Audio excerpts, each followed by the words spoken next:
Hello students, welcome to my YouTube channel Maths Idol. Myself doctor Kavita Gupta. बच्चों, मैं आज आपको इस मीट्रिक स्पेस के चैप्टर में आपको सिखाऊंगी कि कॉची सीक्वेंस किसको कहते हैं, उसकी डेफिनेशन एक्सप्लेन करूंगी, उससे रिलेटेड थ्योरम्स एंड एग्जांपल्स करेंगे। बहुत ही इंपॉर्टेंट टॉपिक है बच्चों, करते हैं। देखो बेटा, कॉची सीक्वेंस है तो पहले फिर से हमेशा की तरह रियल सीक्वेंसेस में जब आपने कॉची सीक्वेंस पढ़ा था तो क्या पढ़ा था उसको रिकॉल कर लो। देखो, मैं यहाँ साइड में रिकॉल करा देती हूँ आपको। देखो, a sequence A N is said to be Cauchy if given epsilon greater than 0 there exist a positive integer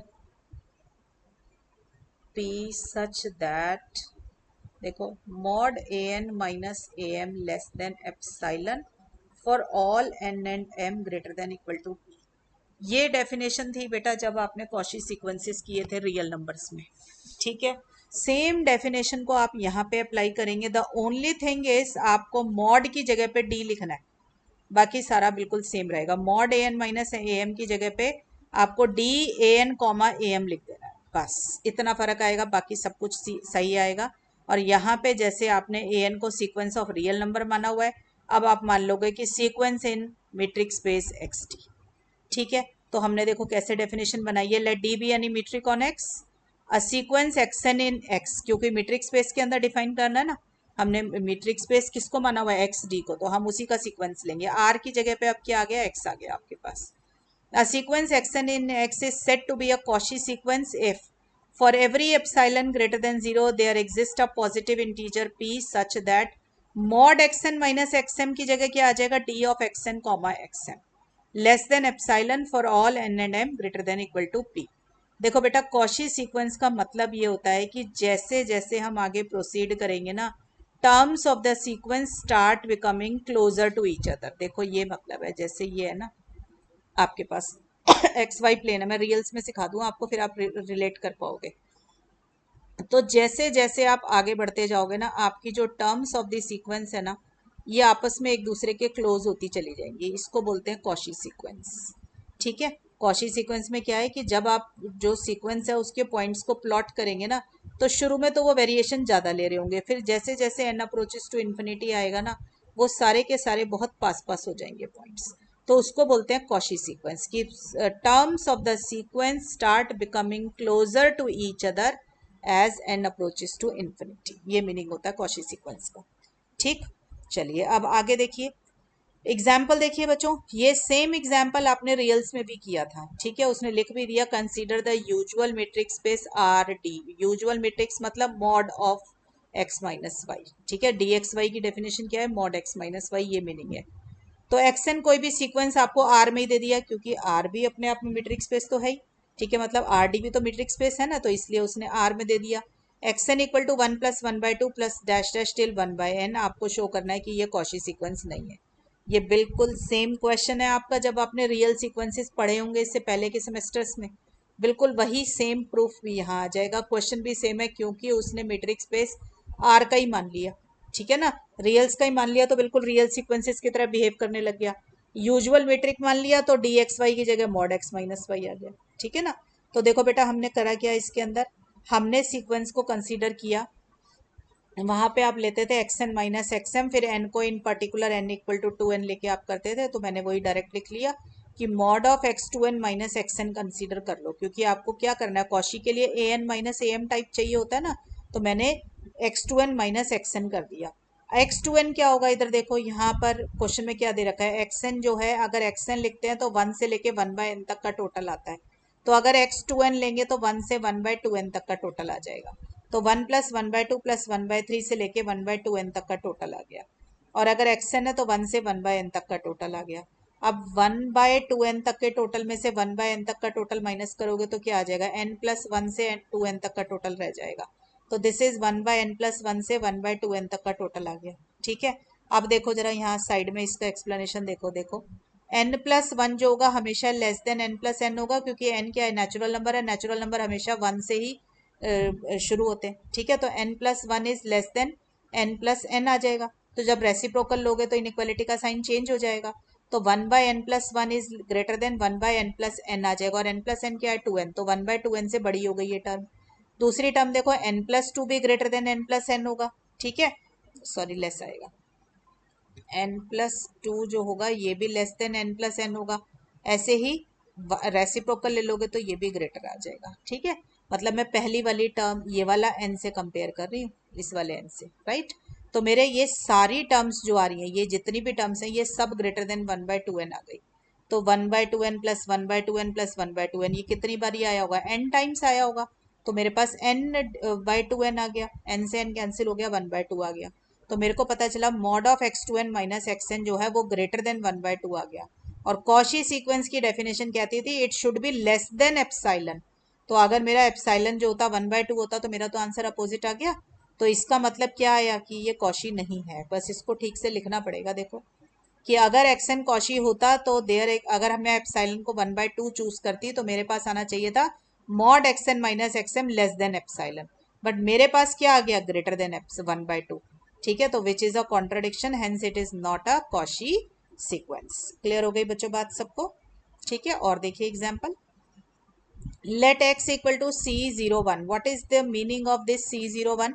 C means continuous functions, continuous real valued functions on the closed interval 0 1, मतलब 0 1 interval के ऊपर सारे functions जो continuous होंगे उनका space मैंने ले लिया, ठीक है, with uniform metric d on it. Metric कैसे डिफाइन किया, d f g equal to supremum of mod f x minus g x. F और जी दोनों कॉन्टिन्यूस रियल वैल्यूड फंक्शन है on the open closed interval 0 1, इसका supremum आपने ले लिया, that is my d f g, ठीक है। फिर आपको इसने एफ एन एक्स एक सीक्वेंस डिफाइन करके दिया, सीक्वेंस ऑफ फंक्शन डिफाइन करके दिया, n x upon n plus x for all n belongs to natural numbers. हर एफ एन इसमें कॉन्टिन्यूस होगा, ठीक है। आप देख सकते हैं एफ एन कॉन्टिन्यूस है इसमें बीइंग अ रैशनल फंक्शन। सिर्फ x equal to minus n पे कॉन्टिन्यूस नहीं होगा क्योंकि उस पर डिनोमिनेटर वैनिश हो रहा है, और x equal to minus n मेरा हो नहीं सकता क्योंकि मैंने जो है x कहाँ पे लिया हुआ है, इंटरवल 0 to 1 में लिया हुआ, तो x हमेशा पॉजिटिव है। तो इसका मतलब each f n is always continuous being a rational function, ठीक है। तो अगर एफ एन ये कॉन्टिन्यूस है तो ये आपका क्या बन गया, इसके पॉइंट्स बन गए, ठीक है। तो ये क्या बन गया, it is a sequence in C01। मुझे शो करना है कि f n is a Cauchy sequence and also it converges in C01। मतलब मुझे शो करना है कि कॉशी सीक्वेंस एफ एन जो है ये, मतलब मुझे शो करना है कि एक तो एफ एन जो है कॉशी सीक्वेंस है, और ये शो करना है कि ये कन्वर्ज करता है सी के अंदर ही कन्वर्ज, मतलब जो एक्स ले रखा है उसी में कन्वर्ज कर रहा है, ठीक। तो मैंने क्या किया, पहले कॉशी सीक्वेंस बनाना है। कॉशी सीक्वेंस है तो मेरे को क्या चाहिए होगा, d of f m less than epsilon show करना पड़ेगा for all N and M greater than equal to some positive integer p. तो मैंने कंसीडर कर लिया d f n of f m, ठीक है। तो इसकी क्या डेफिनेशन होगी, ये देखो क्वेश्चन में क्या दे रखा है आपको, देखो इधर डी एफ जी आपको दे रखा है, इसमें एफ की जगह एफ एन कर दो और जी की जगह एफ एम कर दो, तो क्या बन जाएगा, supremum of f n x minus f m x, ठीक है। फिर एफ एन एक्स की डेफिनेशन क्या है, n x upon n plus m x, और एफ एम एक्स की क्या हो जाएगी, m x upon m plus x, ठीक है। सबको समझ आ गया, तो क्वेश्चन से ही वैल्यू उठा ली, एलसीएम ले लिया, आपके पास ये आ गया, ठीक है। आप देखिए m minus n x square upon n plus x m plus x, ये क्या है, कॉन्टिन्यूस फंक्शन होगा बीइंग अ रैशनल फंक्शन, और डिनोमिनेटर किसी भी पॉइंट पे वैनिश नहीं हो रहा, तो ये आपका रैशनल फंक्शन होने की वजह से कॉन्टिन्यूस हो गया। और क्योंकि ये इंटरवल 0 1 में ही डिफाइंड है आपका, तो ये क्या हो जाएगा, continuous real valued function on the closed interval 0 1। अब देखो बेटा, आपको पता है कि if a function f is defined on the closed interval 0 1 and is continuous therein, तो वो अपना सुप्रीमम और इन्फीमम उसके पास दोनों होंगे, और वो इंटरवल 0 1 के अंदर ही होगा, ठीक है। और इंटरमीडिएट वैल्यू प्रॉपर्टी भी होती है हमारे पास कॉन्टिन्यूस फंक्शन की, तो हमें ये भी पता चलेगा कि every value between in that interval will be attend, ठीक है। तो मैंने दोनों पहले आपको रिकॉल भी करा दिए यहाँ पे लगाने से पहले। ये देखो एक्सट्रीमा प्रॉपर्टी क्या कहती है कॉन्टिन्यूस फंक्शन की, कि if f is a continuous function on the closed interval a b then it attains its supremum and infimum in the interval a b. मतलब अगर कोई फंक्शन कॉन्टिन्यूस है closed and bounded interval a b में, ठीक है, infinity नहीं होना चाहिए, closed and bounded interval a b में है, तो उसका सुप्रीमम और इन्फीमम, या आप बोल सकते हैं उसका मैक्सिमम और मिनिमम, एब्सोल्यूट मैक्सिमम और एब्सोल्यूट मिनिमा दोनों उसी इंटरवल के अंदर होंगे, ठीक है। और IMV मतलब intermediate value property. Intermediate value property कहती है कि every value between a and b is attained. कि ए और बी के बीच में आप कोई भी वैल्यू लोगे तो उसके कॉरेस्पॉन्डिंग एफ एक ना एक पॉइंट ऐसा जरूर होगा जो एफ वैल्यू एग्जिस्ट करेगी। ठीक है, तो देखो मैंने लिख दिया कि f a is less than k is less than f b. अगर आप एफ ए और एफ बी के बीच में कोई भी रियल नंबर के लेंगे तो उसके कॉरेस्पॉन्डिंग आपको एक रियल नंबर सी मिल जाएगा belonging to the open interval AB such that FC equal to K, मतलब every value in the interval AB is attained। ठीक है, उसकी मतलब इमेज जरूर होगी, एफ वैल्यू उसकी जरूर मिलेगी। तो इसको यहाँ पर अप्लाई मैं करूंगी, इस दोनों थ्योरम्स को मैं अप्लाई कर दूंगी इस फंक्शन के ऊपर m minus n x square upon this n plus x m plus x. क्यों कर सकती हूँ अप्लाई? क्योंकि ये कॉन्टिन्यूस फंक्शन है क्लोज्ड इंटरवल 0-1 के बीच में, क्लोज्ड एंड बाउंडेड इंटरवल 0-1 में। तो मुझे पता चला कि ये फंक्शन अगर कॉन्टिन्यूस है तो इसकी एक्सट्रीमा प्रॉपर्टी यूज करी तो इसका मैक्सिमम और मिनिमम दोनों जरूर एग्जिस्ट करते हैं।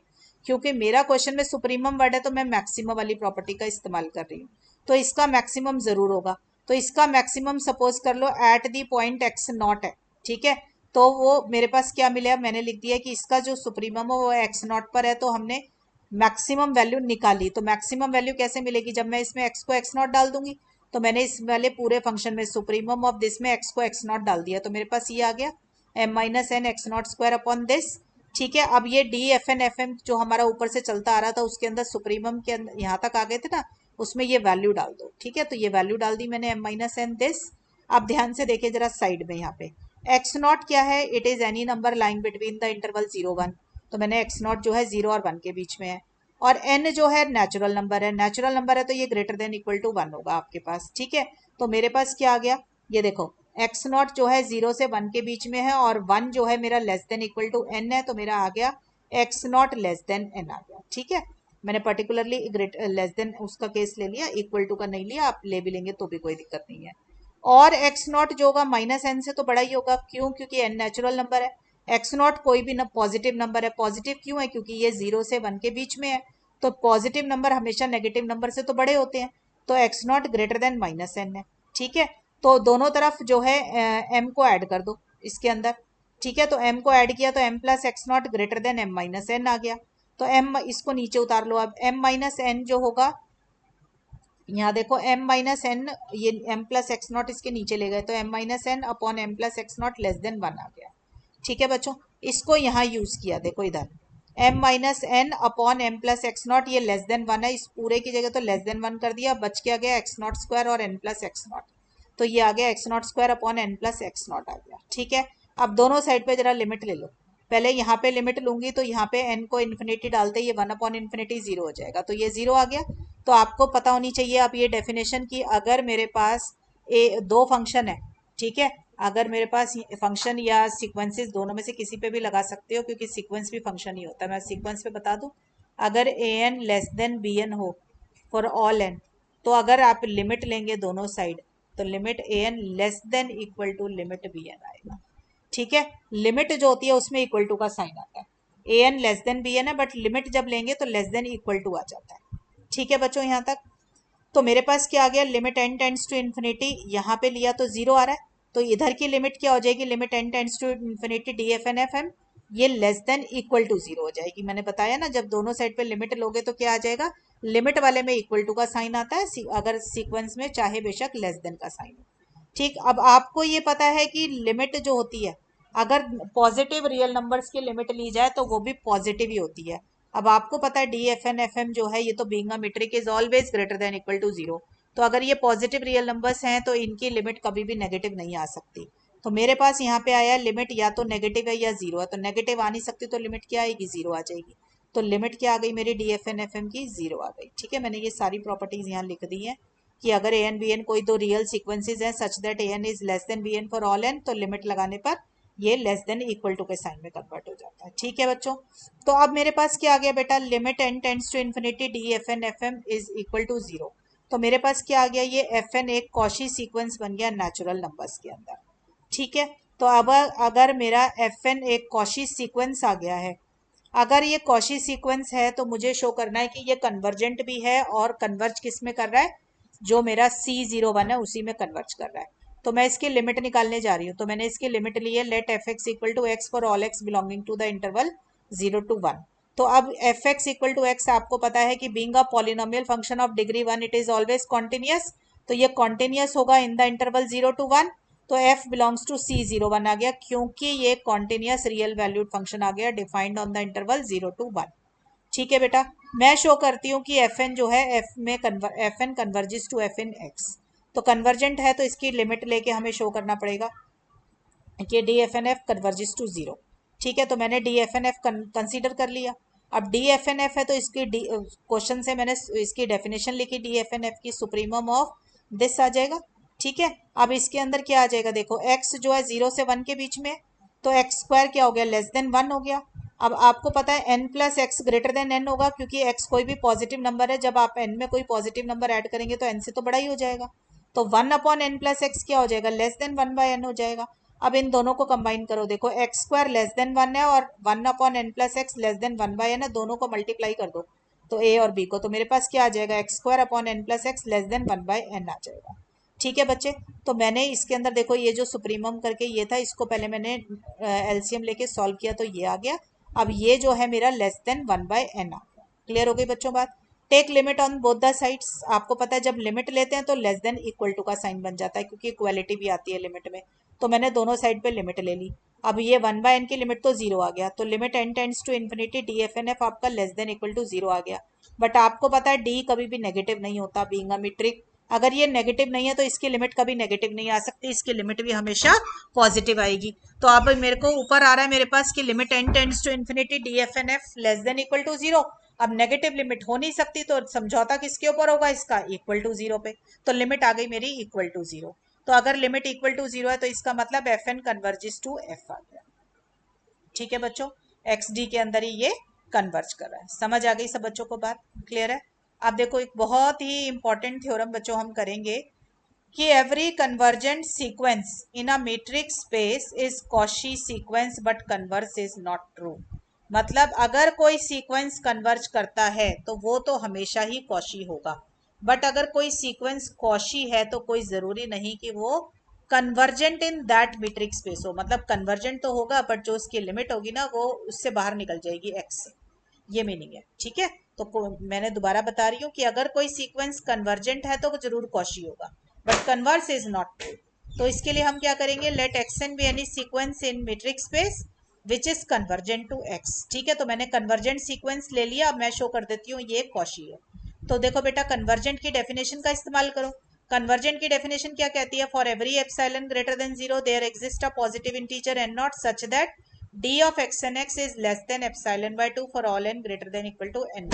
This is nothing but the definition of a convergent sequence. I just need to show that it is Cauchy. ठीक है, तो कॉशी बनाने के लिए मैंने क्या किया बेटा, देखो ये जो statement n greater than equal to n not के लिए ट्रू है, मैंने कोई दो पॉजिटिव इंटीजर ले लिए n और m greater than equal to n not. तो ये वाली स्टेटमेंट जो है जहां मेरी पेंसिल है ये n के लिए भी ट्रू हो जाएगी और ये m के लिए भी ट्रू हो जाएगी। डी तो ये x n x less than epsilon by 2 भी आ गया और एक्स एम लेस देन ये भी आ गया, एन के लिए भी आ गया और एम के लिए भी आ गया। अब मैंने ट्राइंगल इनइक्वालिटी का इस्तेमाल किया, क्योंकि ये मीट्रिक है तो इसके पास ट्राइंगल इनइक्वालिटी है। तो d x n of x m is less than equal to this आ गया। सब बच्चे ट्राइंगल इनइक्वालिटी लगाना अब तक सीख गए होंगे। ठीक है, अब ये यूज करो, देखो x n x less than epsilon by 2 और x m less than epsilon by 2, इनको ऐड किया तो एप्सिलॉन आ गया। तो मेरे पास आ गया बेटा d of x n x m less than epsilon for all m and n greater than n not. तो कॉशी सीक्वेंस की डेफिनेशन यही कह रही थी कि अगर ऐसी चीज होल्ड करेगी तो ये कॉशी है, तो मेरा कॉशी तो बन गया सीक्वेंस। तो मैंने शो कर दिया कि कन्वर्जेंट सीक्वेंस है तो कॉशी तो वो जरूर होगा। अब मुझे शो करना है कि अगर वो कॉशी है तो क्या वो कन्वर्जेंट इन एक्स होगा। तो देखिए क्या होगा, मैंने एक्स लिया ओपन इंटरवल 0 और इधर से क्लोज्ड इंटरवल 1, 0 इंक्लूड नहीं किया मैंने एक्स के अंदर। ठीक है, और इसमें मैंने एक्स एन जो सीक्वेंस डिफाइन किया वो 1 बाय एन कर दिया for all n belongs to n. ठीक है, और मैंने यूजुअल मीट्रिक ले लिया, यूजुअल मीट्रिक ले लिया तो मेरे पास क्या आ जाएगा, यूजुअल मीट्रिक होता है मॉड, तो d x n x m क्या आ जाएगा, mod of x n minus x m. X n क्या है 1 बाय एन, एक्स एम क्या है 1 बाय एम। अब आप 1 by n minus 1 by m और ये मॉड है, इसके अंदर ट्राइंगल इनइक्वालिटी का इस्तेमाल कर लो। तो ट्राइंगल इनइक्वालिटी का इस्तेमाल किया तो less than equal to 1 by n plus 1 by m आ गया। ठीक है बच्चों, अब देखो मैंने एन और एम ना ऐसे चूज कर लिए which are greater than 2 by epsilon. ठीक है, ये मैंने अपनी मर्जी से चूज किए।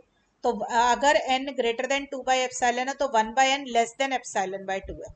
तो 1/n less than epsilon by 2 और 1/m भी लेस देन एप्सिलॉन बाय 2 आ गया, तो ये ऐड करके एप्सिलॉन आ गया। ठीक है, ये मैंने अपनी तरफ से चूज किए थे। तो मेरे पास क्या आ गया बेटा, मैंने ये लिख के दिखा दिया यहाँ पे कि let p be any positive integer greater than 2/एप्सिलॉन। तो मेरे पास आ गया dxn xm is less than epsilon for all n n greater than equal to p। ठीक है, तो xn बन गया बेटा मेरा Cauchy sequence in x। Clear हो गया। तो ये कॉशी सीक्वेंस तो बन गया ही, बट ये कन्वर्जेंट नहीं है, क्योंकि जब मैंने इसकी लिमिट ली तो इसकी लिमिट आ गई 0, और 0 जो है इस ओपन इंटरवल 0 1 में नहीं है, मतलब कन्वर्ज कर रहा है बट x में कन्वर्ज नहीं कर रहा। जिसमें मैंने उसको डिफाइन किया था वो उसमें कन्वर्ज नहीं कर रहा। ठीक है, कन्वर्ज कर रहा था बट वो 0 1 में नहीं कर रहा, उसके बाहर कन्वर्ज कर रहा है, लिमिट जो है x से बाहर आ गई है। ठीक है बच्चों, तो xn is a Cauchy sequence which does not converge in the interval this. ठीक है बच्चों, तो ये एग्जाम्पल बना, काउंटर एग्जाम्पल था कि हर कन्वर्जेंट सीक्वेंस कॉशी है बट हर कॉशी सीक्वेंस मे और may not be convergent, it may और मे नॉट बी कन्वर्जेंट। और ये बहुत ही इंपॉर्टेंट थ्योरम और काउंटर एग्जाम्पल है बच्चों, ये इंटरव्यूज में भी पूछा जाता है, और वाइवा हो, इंटरव्यूज हो, कंपटीशन एग्जाम्स हो, तो उसके अंदर ज़रूर आता है, तो इसको ज़रूर कर लेना। ठीक है बच्चों, तो आज का लेक्चर मैं बेटा यहीं वाइंड अप कर रही हूँ, नेक्स्ट क्लास में मिलते हैं आपसे। टिल देन बच्चों पढ़ाई करते रहें, ऑल द बेस्ट।